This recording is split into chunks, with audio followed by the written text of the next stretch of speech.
कालू बचपन से ही बहुत शरारती था। एक दिन कालू का दोस्त शहर से उससे मिलने आया, जो कि अब एक वकील था। अरे यार, जब से तुम वकील बने हो मुझे भूल ही गए हो। मैं तुम्हारा सबसे अच्छा दोस्त था। अरे नहीं यार, काम बहुत है इसलिए टाइम ही नहीं मिलता। आज बड़ी मुश्किल से तुमसे मिलने आया हूँ। और वैसे भी अब तुम्हारे पास बहुत पैसा है, तुम बड़े आदमी बन गए हो, तो मेरे जैसे गरीब आदमी से तुम्हें कहाँ मिलने का टाइम। मैं तो तुम्हें एक ऐसा रहस्य बताने आया हूँ जो तुम्हें कुछ ही दिनों में धनवान बना सकता है। और सब पक्षी तुझसे डरेंगे और तेरा नाम सुनकर उनके पांव कांप उठेंगे। तब कालू का वकील दोस्त उसे सारी बातें बताता है, जिससे कालू बहुत जल्दी मशहूर हो सकता था और लोग उसके नाम से डर सकते थे। मैं अच्छी तरह से जानता हूँ कि आप बचपन से ही ऐसी चीजें करते आ रहे हैं। ये आपके लिए बहुत आसान है। बस समाज की सेवा करो और यही असली मजा है। और जब भी तुम्हें मेरी जरूरत हो तो मुझे संदेश भेज देना और मैं दौड़कर तुम्हारे पास आ जाऊंगा। आज से मैं समाज सेवक हूँ, मुझे समाज की सेवा करनी है। सब कुछ बेचने के बाद कालू समाज सेवक का एक बोर्ड लगाकर एक पेड़ के पास बैठ जाता है। गोलू एक बहुत गरीब किसान था। सब्जियों का रेट कम होने के कारण गोलू की हालत बहुत खराब थी, इसलिए वह घर का खर्च भी नहीं चला पाता था। पिंकी, मुझ पर पहले से ही बहुत कर्ज है, अब मैं और पैसे कहाँ से लाऊं? मैंने आज गोपाल से पैसे लौटाने का वादा किया है और अगर मैंने उसे पैसे नहीं लौटाए तो वह मुझे बहुत अपमानित करेगा। गोलू, तुम परेशान मत हो, ऊपर वाला हमारी जरूर मदद करेगा। मैं अभी नीलू के पास जाती हूँ और कुछ पैसे ले आती हूँ। जब पिंकी नीलू की तरफ जा रही होती है तो रास्ते में उसकी नजर कालू के लगाए हुए एक बोर्ड पर पड़ती है। जिस किसी को पैसा चाहिए वह आकर कालू से बिना ब्याज के उधार ले सकता है। नीलू बहन, मुझे कुछ पैसे की जरूरत है, घर का राशन खत्म हो गया है, कृपया मुझे कुछ पैसे उधार दे दीजिए, मैं आपको पैसे लौटा दूंगी। अरे पिंकी बहन, तुम थोड़ी देर पहले आती तो मेरे पास कुछ पैसे थे, वो मैंने मोहन भाई को दे दिए, अब मेरे पास कुछ अनाज बचा है। नीलू बहन, मैंने अभी पढ़ा है कि कालू बिना ब्याज के पैसे दे रहा है। पिंकी, ऐसा कैसे हो सकता है? हम सब कालू को अच्छी तरह से जानते हैं। कालू बिना ब्याज के किसी को पैसे नहीं देगा और उसके पास इतने पैसे भी नहीं है कि वो किसी और की मदद कर सके। दूसरी ओर गोपाल अपने पैसे वापस पाने के लिए गोलू के पास जाता है। हाँ गोलू भाई, आपका वादा आ गया, आज मेरे पैसे निकाल लो। मैं पैसे लिए बिना यहाँ से नहीं जाने वाला। आपको मुझे ब्याज सहित 500 सिक्के देने होंगे। लेकिन गोपाल भाई, मैंने आपसे केवल 50 सिक्के ही लिए थे। क्या तुम नहीं जानते कि मैं ब्याज भी लेता हूँ? लेकिन इतना तो मैं नहीं जानता था। तुम मुझे इस समय मेरे पैसे दे दो, नहीं तो अपना मकान, जमीन और सब कुछ मेरे नाम कर दो, नहीं तो मैं तुम्हारी जान ले लूंगा। लेकिन गोपाल भाई, इस समय मेरे पास 500 सिक्के नहीं है, मैं कहाँ से लाऊंगा 500 सिक्के? इतनी बड़ी रकम कहाँ से लाऊंगा? 2 दिन का समय दो, मैं अपनी जमीन बेच दूंगा। तुम्हारा दिमाग खराब हो गया है, मुझे आज पैसों की जरूरत है। तभी पिंकी भी वहां आ जाती है। गोपाल बहुत खतरनाक पक्षी था। गोपाल का नाम सुनकर सभी पक्षी डर जाते थे। गोपाल भाई, यहीं रुको, हम तुम्हारे पैसे लेने जा रहे हैं। अरे पिंकी, तुम क्या कह रही हो? हम पैसे कहाँ से लाएंगे? अरे गोलू, तुम मेरे साथ आओ, मैं तुम्हें सब कुछ बताती हूँ।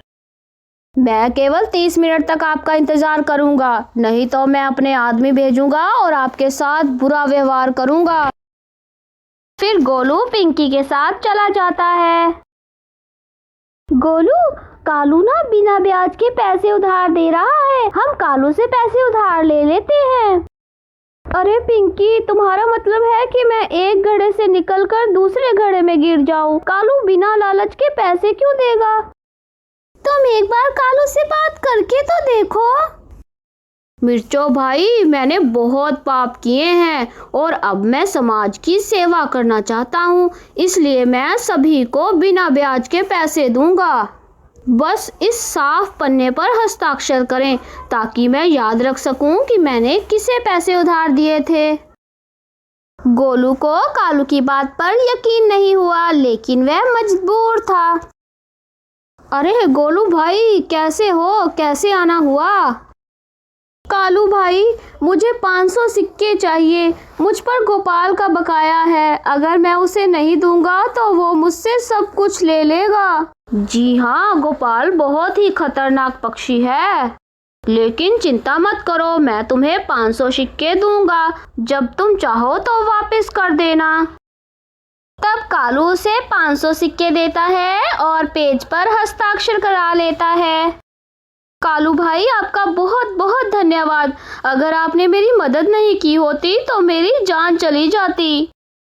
फिर गोलू 500 सिक्के लेकर गोपाल के पास जाता है।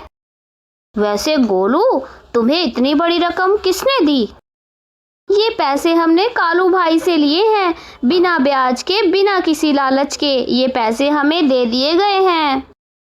वो तो तुम्हें बाद में पता चलेगा कि कालू जैसा पक्षी किसी की मदद नहीं कर सकता। इसी तरह कालू हर दिन किसी न किसी पक्षी को पैसे उधार देता और उससे एक सादे कागज पर हस्ताक्षर करा लेता था। अरे मोहन भाई, आप बहुत भाग्यशाली थे। मैं काम से कहीं जा रहा था। चलो जल्दी से यहाँ हस्ताक्षर करो ताकि मैं तुम्हें 200 सिक्के दे सकूं। कालू भाई, तुम्हारे पास इतने सिक्के कहाँ से आए? पहले तो तुम्हारी हालत बहुत खराब थी। अरे मोहन भाई, ये तो ऊपर वाले का धर्म है। देखो, पहले तुम्हारे पास कुछ नहीं था, अब 200 सिक्के मिल रहे हैं। वैसे ही मेरे पास भी बहुत दौलत आई है। ये तो किस्मत की बात है। हो सकता है कल को तुम्हारे पास भी बहुत पैसे हो। मोहन को सिक्के देने के बाद कालू शहर के लिए निकल जाता है। अरे मेरे दोस्त राजू, तुमने जो कहा था मैं वैसे ही कर आया हूँ, बाकी तुम्हें करना है। राजू हस्ताक्षरित पृष्ठ देखता है। अरे वाह कालू, तुमने तो सिर्फ 10 दिन में 30 लोगों के हस्ताक्षर ले लिए। ये तो आपने बहुत बड़ी उपलब्धि हासिल की है। यह समझ लो कि उनकी सारी जमीन तुम्हारे नाम है। अरे वकील मित्र, तुमने यह कहकर मुझे बहुत खुश कर दिया। अब तो मैं जल्द ही आपके दिए हुए पैसे वापस कर दूंगा। बस एक बार सबकी जमीन मेरे हाथ में आ जाए।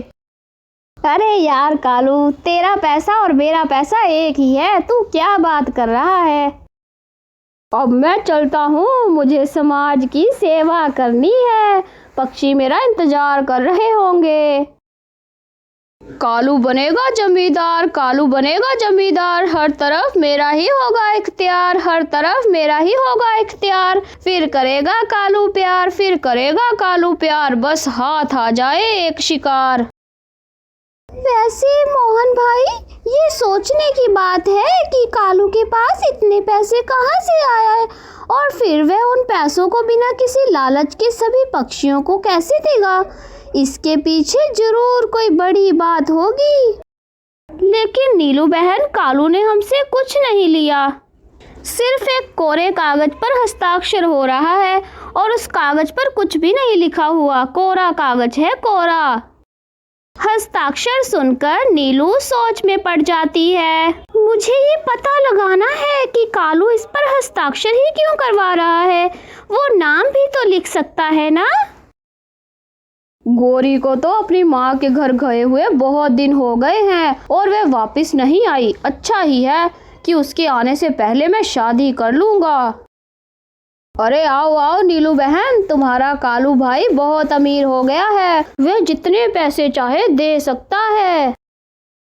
हाँ हाँ कालू भाई, ये तो बहुत खुशी की बात है, लेकिन मैं पैसे लेने नहीं आई। मैं तो बस ये जानने आई हूँ कि मेरा भाई लोगों को इतना पैसा क्यों दे रहा है। मैं ये सब इसलिए कर रहा हूँ क्योंकि मैं अपने पापा को माफ करना चाहता हूँ नीलू बहन। लेकिन कालू भाई, आप इस कागज पर हस्ताक्षर क्यों करवा रहे हैं? आप नाम भी तो लिख सकते हैं ना। एक बात है नीलू बहन, तुम्हारी शक करने की आदत अभी तक नहीं गई। अगर मैं साइन नहीं करवाऊंगा तो कल को कोई मुकर जाएगा, इसलिए साइन करवा रहा हूँ। कालू को समाज सेवक बने हुए लगभग 1 महीने से अधिक का समय हो गया था और अब जंगल के लगभग हर पक्षी से कालू ने हस्ताक्षर करवा लिया था। अरे ओ प्रिय मित्र, मैंने तुम्हारे लिए एक बहुत बड़ी खुशखबरी लेकर आया हूँ। आज मैंने एक पक्षी की जमीन तुम्हारे नाम कर दी है। अब धीरे धीरे सभी पक्षियों की जमीन तुम्हारे नाम हो जाएगी। अरे ये तो बड़ी खुशी की बात है। जल्दी से दिखाओ कि कौन से पक्षी की जमीन मेरी है। कालू ने कागज देखा तो वह जमीन गोलू की थी। अरे ये गोलू की संपत्ति है, बेचारा बहुत गरीब है। पता नहीं, ये देखकर मेरा दिल उदास हो गया। अरे ऐसे कार्यों में अपना हृदय कठोर करना पड़ता है। तुम्हें डायलो नहीं, जंगली पक्षी बनना है। खैर, मैं जा रहा हूँ, मुझे और भी काम है।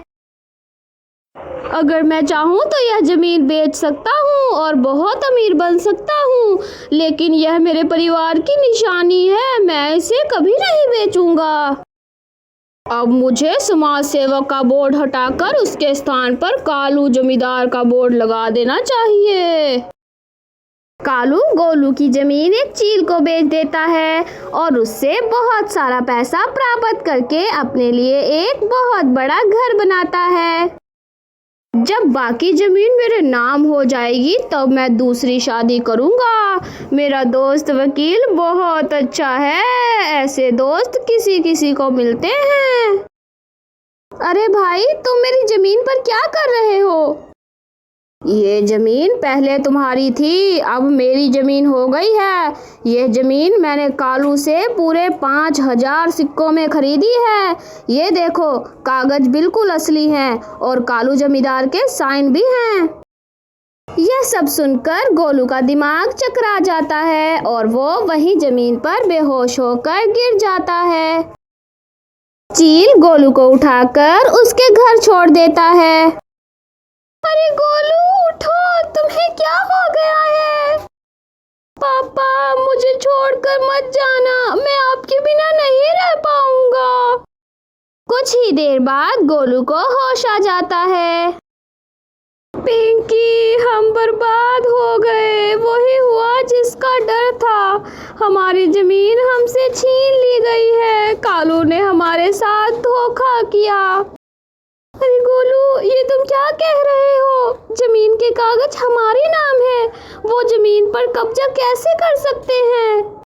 पिंकी, उनके पास असली कागज है और उन पर मेरे साइन भी हैं। मैं अच्छे से जानता हूँ कि ये सब कालू अकेला नहीं कर सकता। जरूर उसका कोई साथ दे रहा है। नीलू का पुलिस वाला भाई हमारी मदद कर सकता है। भाई, कालू बिना किसी लालच के सबको कागज दे रहा है और सबसे एक साफ पेपर पर साइन करवा रहा है। मुझे कालू पर शक है। जरूर उसके दिमाग में कोई ना कोई शैतानी प्लान है। बहन, तुम चिंता मत करो। अगर इस बार कालू ने कोई साजिश की तो मैं उसे फांसी पर चढ़ा कर ही छोड़ूंगा। अरे राजू यार, यहाँ एक नीलू चिड़िया रहती है। उसका भाई पुलिस ऑफिसर है। मुझे उससे बहुत डर लगता है। वो कई बार मुझे जेल ले जा चुका है। अरे तुम टेंशन ना लो, मैं उसे देख लूंगा। पुलिस वाले तो हमारे आगे कुछ भी नहीं। वाह, ये कहकर तो तुमने मेरा दिल खुश कर दिया। उधर मिर्चू जब अपनी दुकान पर जाता है तो वहाँ एक और पक्षी बैठा होता है। तुम मेरी दुकान में क्या कर रहे हो और तुम्हें चाबी कहाँ से मिली? अरे मिर्चू, अब से ये दुकान मेरी है। ये दुकान मैंने कालू से पूरे 1000 सिक्कों में खरीदी थी। मेरे पास जमीन के कागजात हैं, आप जांच कर सकते हैं। कालू, तुमने मेरे साथ धोखा किया, अब तुम मेरे हाथों से मरोगे।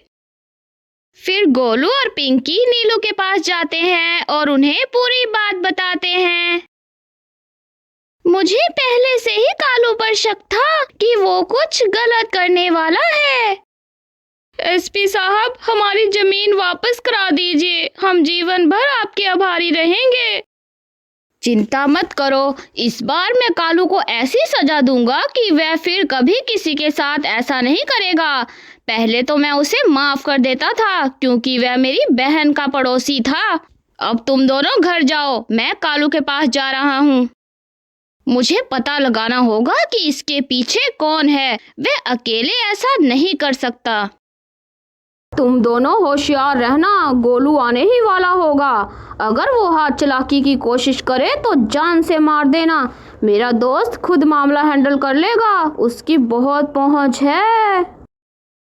फिर मिर्चू कालू के पास जाता है। अरे ओ कालू, तुमने मेरी दुकान पर कब्जा कर लिया है। ये लो अपने सिक्के और मुझे मेरी दुकान वापस करो। अरे, आपने खुद ही ये दुकान मेरे नाम कर दी थी, याद है जब आपने हस्ताक्षर किए थे? इसका मतलब है कि तुमने मेरे सहित कई पक्षियों के साथ धोखा किया। मैं तुम्हारी जान लेकर रहूंगा। फिर मिर्चू ने कालू पर हमला कर दिया। तभी कालू का एक सुरक्षा गार्ड उसे चाकू से मार देता है। मिर्चू बेचारे का आगे पीछे कोई नहीं था। मिर्चू वहीं तड़प तड़प कर अपनी जान दे देता है। कालिया, तुमने बहुत अच्छा किया। अब इस सिक्के को एक तरफ रख दो। देखो जंगल में मेरा आतंक कैसे फैल जाएगा। सारे पक्षी मुझसे डर जाएंगे। और हाँ, उसके शरीर को बाहर एक पेड़ पर लटका दो ताकि सभी पक्षी डर जाएं। फिर कालू ने मिर्चू के शव को एक पेड़ से लटका दिया। जब पुलिस वाला कालू के पास आता है तो कालू का वकील दोस्त भी कालू के पास मौजूद था। एसपी ने देखा कि मिर्चू का शव पेड़ से लटका हुआ है। कालू, तुम ये क्या कर रहे हो? एक तरफ तो तुम पक्षियों के साथ धोखा कर रहे हो और दूसरी तरफ तुमने उस बेचारी चिड़िया को बेरहमी से मार डाला। मैं तुम्हें धोखा देने और इस पक्षी को मारने के जुर्म में गिरफ्तार करने आया हूँ। मेरे साथ आओ।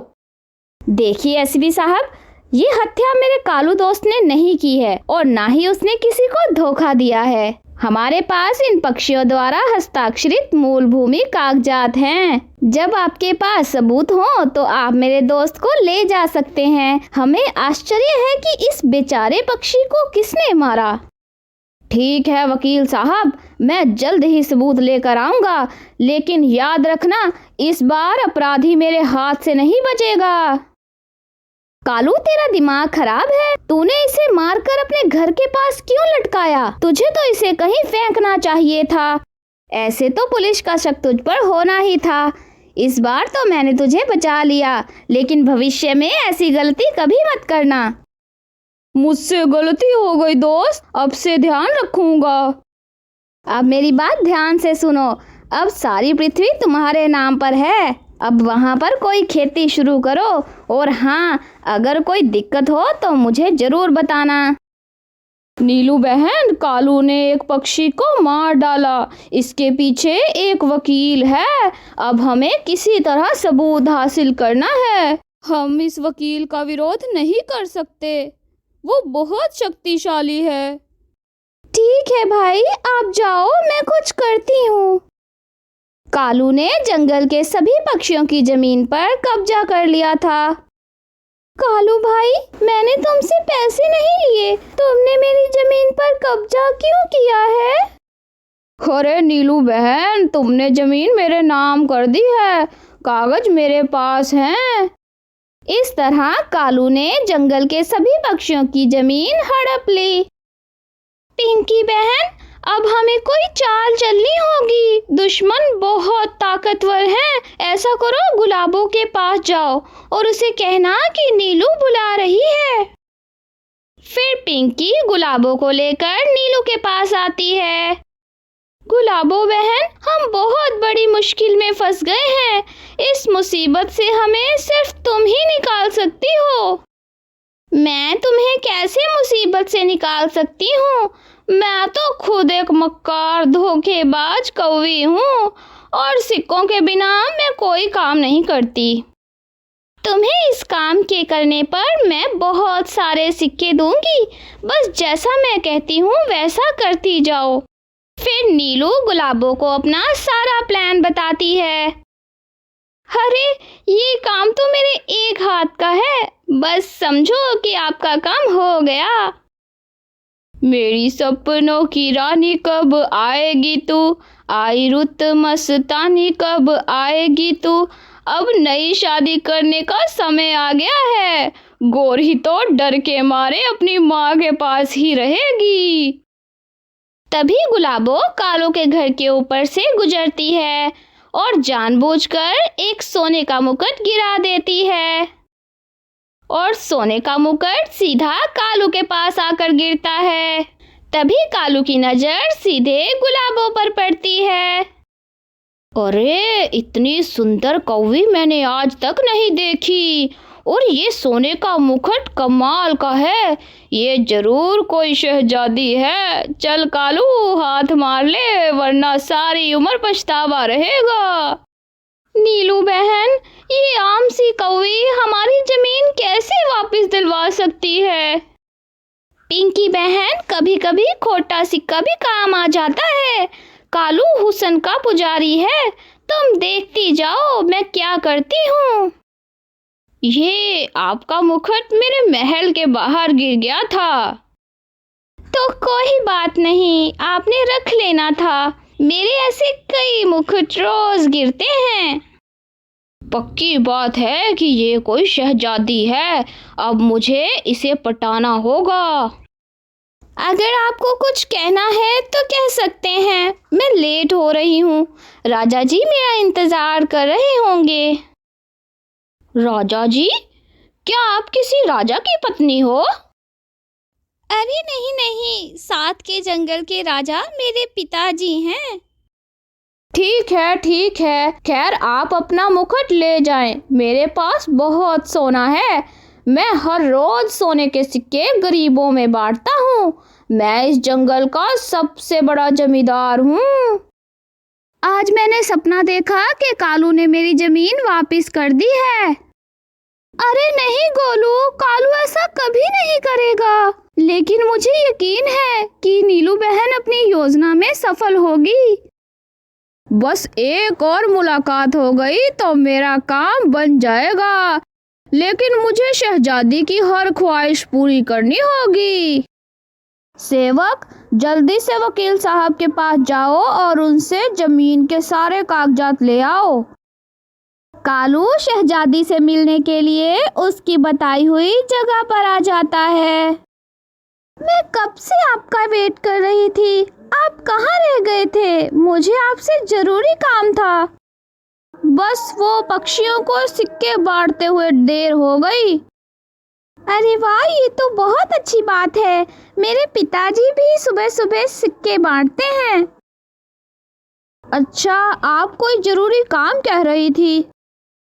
हाँ, दरअसल मैं यहाँ अनाथ बच्चों के लिए स्कूल खोलना चाहती हूँ, उसके लिए मुझे जमीन चाहिए, मैं आपको मुंह बोली कीमत दूंगी। अरे बस इतनी सी बात, मैं कल ही आपके नाम जमीन करवा देता हूँ। कालू ने वादा किया है कि वो 2 दिन तक अपनी जमीन आधी मेरे नाम कर देगा। बस अब हमें कुछ भी नहीं करना पड़ेगा, कालू खुद ही सब कुछ ठीक करेगा। कालू से कहना कि सब्र से काम ले, कागज नाम होने में 2 महीने लग सकते हैं, लेकिन वो खेती कर सकता है। ये तुम क्या कह रहे हो? राजू ने कहा था कि कागज मेरे नाम हो चुके हैं, लेकिन अब वो अपनी बात से मुकर रहा है, मैं अभी उसके पास जाता हूँ। अरे राजू, तुमने कहा था कि जमीन मुझे दे दी गई है। अरे यार कालू, तुम्हारे जंगल के कुछ पक्षियों ने तुम्हारे खिलाफ यहाँ आवेदन किया है, अगर मैं जमीन पर दावा नहीं करूँगा तो तुम्हें जेल जाना पड़ सकता है। यार मुझे जमीन की जरूरत थी, तो मुझे कुछ जमीन दे दो। अब मैं जमीन तुम्हारे नाम नहीं कर सकता। पहले जाकर सारे पक्षियों को मार डालो, तब वह जमीन तुम्हारे नाम होगी। इसका मतलब है कि मुझे राजकुमारी को पाने के लिए सभी पक्षियों को मारना होगा, लेकिन मैं ऐसा नहीं कर सकता क्योंकि मैंने पहले ही एक को मार डाला है। अगर राजकुमारी को पता चला तो वो मुझसे शादी नहीं करेगी। जब कालू घर जाता है तो एसपी वहां मौजूद होता है। कालू, मैं तुम्हें यहाँ राजू की सच्चाई बताने आया हूँ। राजू वकील बहुत बड़ा धोखेबाज है। उसने सारी जमीन अपने नाम कर ली है। वह तुमसे कई पक्षियों को मरवाएगा, फिर तुम जेल जाओगे और तुम्हें फांसी होगी। अगर तुम सही हो तो तुम्हें मेरा समर्थन करना होगा। मैं देखना चाहता हूँ कि मेरा दोस्त मुझे धोखा दे रहा है या नहीं। क्योंकि तुम मेरी बहन के दोस्त थे, इसलिए मैं तुम्हारा साथ देने के लिए तैयार हूँ। फिर कालू ने प्लान के मुताबिक अपने दोस्त राजू को एक जगह बुलाया। मेरे दोस्त, मुझे बचा लो। मैंने कई पक्षियों को मार डाला है और पुलिस मुझे पकड़ने के लिए आएगी। जल्दी बताओ मुझे क्या करना होगा। अरे कालू, तुम बहुत बड़े मूर्ख हो। तुम इतने सारे पक्षियों को मारकर कैसे जीवित रहोगे? तुम्हें फांसी हो जाएगी। मैं तुम्हारे लिए कुछ नहीं कर सकता। मेरे पास तो पहले से ही बहुत सारे मामले हैं। अरे परंतु आपने ही तो कहा था कि सभी पक्षियों को मार डालने से पृथ्वी मेरे नाम हो जाएगी। लेकिन मैंने यह नहीं कहा था कि तुम्हें फांसी नहीं होगी। तभी कालू ने छुरा निकाला और अपने दोस्त राजू के पेट में घोंप दिया। तो तुमने मुझसे एक निर्दोष पक्षी को मरवाया और पक्षियों की संपत्ति हड़प कर मुझसे धोखा किया। तुम कालू को ठीक से नहीं जानते। वकील की मृत्यु के बाद पक्षियों की सारी संपत्ति उसके पास चली जाती है। कालू की सजा खत्म होने में केवल 2 महीने रह गए थे। पुलिसकर्मी कालू को गोरी से मिलाने के लिए जंगल में लाते हैं। नीलू बहन, शहजादी से कह देना कि मैं 2 महीने तक आ जाऊंगा। मेरा इंतजार करे। मेरे से अच्छा पति उसे नहीं मिलेगा। कालू भाई, चिंता मत करो, तुम्हारी शादी राजकुमारी से ही होगी। ये कहानी हमें यह बताती है कि हमें दूसरे की संपत्ति नहीं खानी चाहिए, क्योंकि जो दूसरों का हक खाता है वह हमेशा चिंतित रहता है और हमेशा बड़ी हानि का सामना करना पड़ता है। अगर आपको हमारी वीडियो अच्छी लगती है तो कमेंट करके जरूर बताएं। चैनल को सब्सक्राइब करें और वीडियो को लाइक करें।